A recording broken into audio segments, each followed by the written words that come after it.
കർത്താവിൻ്റെ അതിവിശുദ്ധ നാമം വാഴ്ത്തപ്പെടുമാറാകട്ടെ. മർക്കോസിൻ്റെ സുവിശേഷം 13-ാമത്തെ അധ്യായം അതിൻ്റെ 4-ാമത്തെ വാക്യത്തിൽ നാം ഇങ്ങനെ വായിക്കുന്നു: അത് എപ്പോൾ സംഭവിക്കും? അതിന് എല്ലാം നിവർത്തി വരുന്ന കാലത്തിൻ്റെ ലക്ഷണം എന്ന് ഞങ്ങളോട് പറഞ്ഞാലും എന്ന് ചോദിച്ചു എന്ന് കാണുന്നു. പ്രിയ ദൈവമക്കളെ, യെരുശലേം ദേവാലയത്തിൽ ഭണ്ഡാരത്തിൻ്റെ അടുത്തിരുന്ന് കാണിക്കയിടുന്നവരെ കണ്ടിട്ട് യേശുവും ശിഷ്യന്മാരും അവിടെ നിന്ന് യാത്ര തിരിച്ചു പോകുന്ന വഴിക്ക് ശിഷ്യന്മാരിൽ ഒരാൾ ഈ ദേവാലയത്തിൻ്റെ പണികൾ കണ്ടിട്ട് പറയുകയാണ്, ഇത് എത്ര മനോഹരമായി പണി കഴിപ്പിച്ചിരിക്കുന്നു, ഇതിനെത്ര വിലയായി കാണും. അങ്ങനെ ആ ഒരു ദേവാലയത്തിൻ്റെ മനോഹരത്വം കുറച്ച് വർണ്ണിക്കുവാൻ തുടങ്ങി. അപ്പോൾ യേശു ക്രിസ്തു പറഞ്ഞു, ഇത് കല്ലിൻ്റെ മേൽ കല്ലില്ലാതെ അത് എല്ലാം നശിപ്പിക്കപ്പെട്ടു പോകുന്ന ഒരു കാലം വരുമെന്ന് പറഞ്ഞു. അങ്ങനെ പിന്നീട് ഇവർ പോയി ഒരു ഒലിവ് മലയിൽ ഇരുന്നുകൊണ്ട് ഈ ദേവാലയത്തിന് എതിരായിട്ട് അവർ ഇരുന്ന സമയം ശിഷ്യന്മാർ ചോദിച്ചു, ഈ പറഞ്ഞത് എപ്പോൾ സംഭവിക്കും?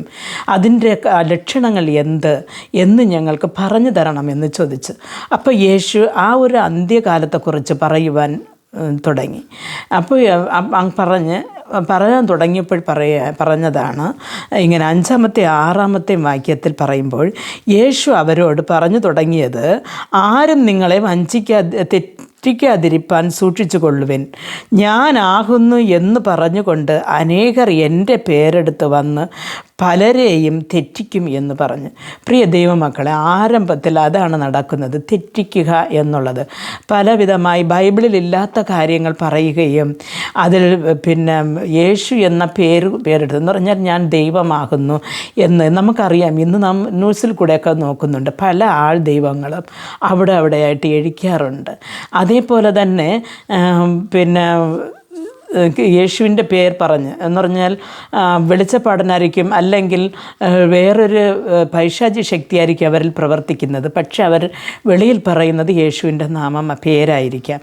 അങ്ങനെ അന്ത്യകാലഘട്ടം എന്നുള്ളതിന് ഇപ്പോഴുള്ള സംഭവങ്ങൾ ഒരുപാട് അതിൻ്റെ ഒരു തെളിവുകളാണ്. കാര്യം എന്തെന്ന് പറഞ്ഞാൽ ഇന്ന് അനേകർ യേശുവിൻ്റെ നാമം പറഞ്ഞ് അതിൻ്റെ ഒരു നല്ല രീതിയിൽ ഒരു സുവിശേഷത്തെ പറയാതെ തൻ്റെ വയറ്റുപഴപ്പിനായിട്ട് നടക്കുന്നവർ അനേകരുണ്ട്. പ്രിയ ദൈവമക്കളെ, അപ്പോൾ യേശു ക്രിസ്തു ഇവിടെ പറയണത്, യേശു അവരോട് പറഞ്ഞു തുടങ്ങിയത് ആരും നിങ്ങളെ തെറ്റിക്കാതിരിപ്പാൻ സൂക്ഷിക്കണം എന്ന്. പ്രിയ ദൈവമക്കളെ, തെറ്റിക്കാതിരിപ്പാൻ അല്ലെങ്കിൽ നാം തെറ്റിപ്പോകാതിരിപ്പാൻ സൂക്ഷിക്കണമെങ്കിൽ നാം എന്ത് ചെയ്യണമെന്ന് വെച്ചാൽ നാം ശരിക്ക് ബൈബിൾ വായിക്കേണ്ടിയിരിക്കുന്നു.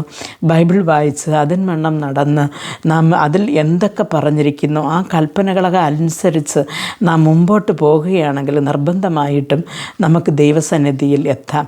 ഇത് കാലഘട്ടങ്ങൾ അവസാനത്തിൻ്റെ മുൻകുറികളാണെന്ന് നാം മറന്നു പോകരുത്. പ്രാർത്ഥിക്കാം. ഞങ്ങൾ അതിവാത്സല്യമായി സ്നേഹിച്ച് വഴി നടത്തുന്ന സ്വർഗസ്ഥ പിതാവേ, ഈ വചനം കേട്ടുകൊണ്ടിരുന്ന അങ്ങയുടെ പൈതങ്ങൾ അപ്പൻ്റെ കരങ്ങൾ തരുന്നു. ഈ ദിവസങ്ങൾ ആരും ഇവരെ തെറ്റിച്ച് കളയാതിരിപ്പാൻ ദൈവകൃപയിൽ തന്നെ നിലനിന്നുകൊണ്ട് ജീവിച്ച് കർത്താവെ അങ്ങയുടെ രാജ്യത്തിൽ വന്നു ചേരുവാൻ ഇവരുടെ വലതുകരം പിടിച്ച് അങ്ങ് വഴി നടത്തണം.